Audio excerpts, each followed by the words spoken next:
नमस्कार दोस्तों, स्वागत है आपका इन्फॉर्मेटिकोज में। तो दोस्तों, आज एक बड़ी खबर आ रही है कि भारत ने कर लिया है अग्नि 5 मिसाइल का टेस्ट।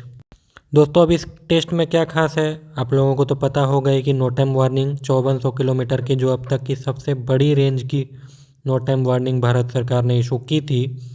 उसके बाद एक चीनी जासूसी जहाज युआंग वांग 5 हिंद महासागर क्षेत्र में आ गया था इस मिसाइल की जासूसी करने।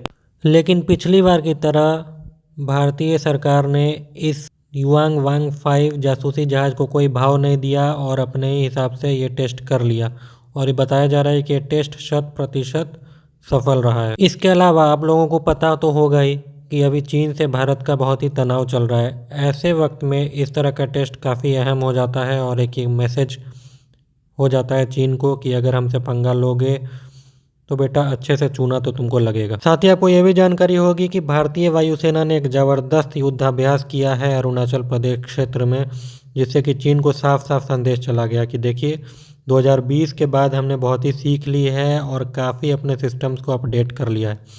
तो दोस्तों, आज इस वीडियो में एक चीज़ और जान लेते हैं कि जो एक बैलिस्टिक मिसाइल है जो कि अग्नि 5 है, यह किसी क्रूज़ मिसाइल जैसे कि ब्रह्मोस या फिर जो हाइपरसोनिक क्रूज़ मिसाइल इसरो ने अभी टेस्ट की थी उससे कैसे अलग है। तो दोस्तों, आपको बता दूं कि एक जो बैलिस्टिक मिसाइल होती है उसकी स्पीड होती है मैक 25। जी हाँ, तो आप तो चौंक गए दोस्तों। चौंक आप इसलिए गए क्योंकि आपको लग रहा होगा अरे यार, ये जो हाइपरसोनिक मिसाइल है इसकी स्पीड होती है मैक 5, तो फिर इसको लेकर के इतना हाइप क्रिएट किया जाता है। ऐसे में अग्नि 5 या अग्नि 3 की स्पीड मैक 25 ये कैसे हो सकता है, और इसको लेकर के कोई हाइप भी नहीं क्रिएट किया जाता है।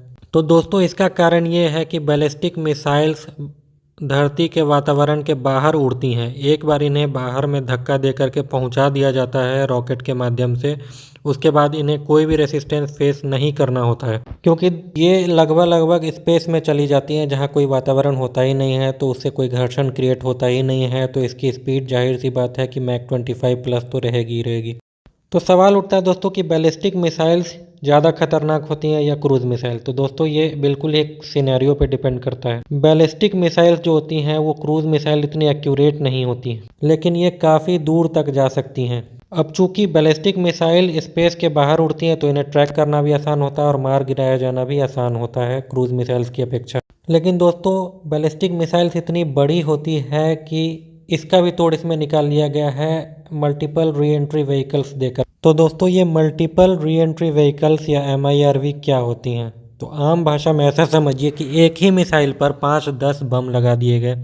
इससे होता क्या है कि ये मिसाइल स्पेस में जाती हैं और वहाँ पे मिसाइल टूट करके 5-10 बमों में बदल जाती है। उसके बाद इन छोटे छोटे बम या फिर वारहेड जो भी कह लीजिए आप, उसमें भी छोटे छोटे रॉकेट मोटर्स लगे रहते हैं जो थोड़ा थोड़ा इन मिसाइलों को अपने टारगेट की तरफ गाइड करते हैं। दोस्तों, ये MIRV उतने एक्यूरेट तो नहीं होते हैं, लेकिन जनरली बैलिस्टिक मिसाइल्स का टारगेट पूरा का पूरा शहर को सफाया करने का होता है, इसीलिए बहुत ज़्यादा एक्यूरेसी की आवश्यकता नहीं होती है। 5 से 10 MIRV से लदे होने के बाद यदि अगर 100 ऐसी मिसाइलें दुश्मन पर छोड़ दी जाए तो लगभग 500 से लेकर के 1000 वॉरहेड्स दुश्मन पर गिरेंगे, और दुश्मन चाहे जितना चाहे इन्हें मार गिराने का, सभी के सभी को मार गिरा पाना असंभव है।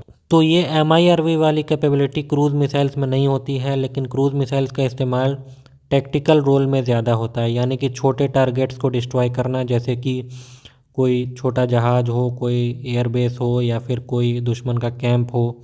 लेकिन बैलिस्टिक मिसाइल्स का इस्तेमाल बड़े टारगेट्स के लिए होता है, या जैसे कोई एक बड़ा एयरबेस हो, कोई बड़ा शहर हो, ऐसे टारगेट्स के लिए यूज़ किया जाता है। चूँकि बैलिस्टिक मिसाइल्स की रेंज भी बहुत ज़्यादा होती है, तो इन्हें जंगलों में कहीं भी छुपा करके देश के किसी भी हिस्से से फायर किया जा सकता है और इन्हें डिस्ट्रॉय कर पाना असंभव है। ऐसे में ये भारत को एक सेकेंड स्ट्राइक कैपेबिलिटी भी दे देता है। तो दोस्तों, यहाँ पर आपसे एक रिक्वेस्ट रहेगी कि इस चैनल को सब्सक्राइब कर लीजिए और कमेंट में बताइए कि इससे भी ज़्यादा डिटेल अगर आपको पसंद है तो और भी डिटेल में लाऊंगा।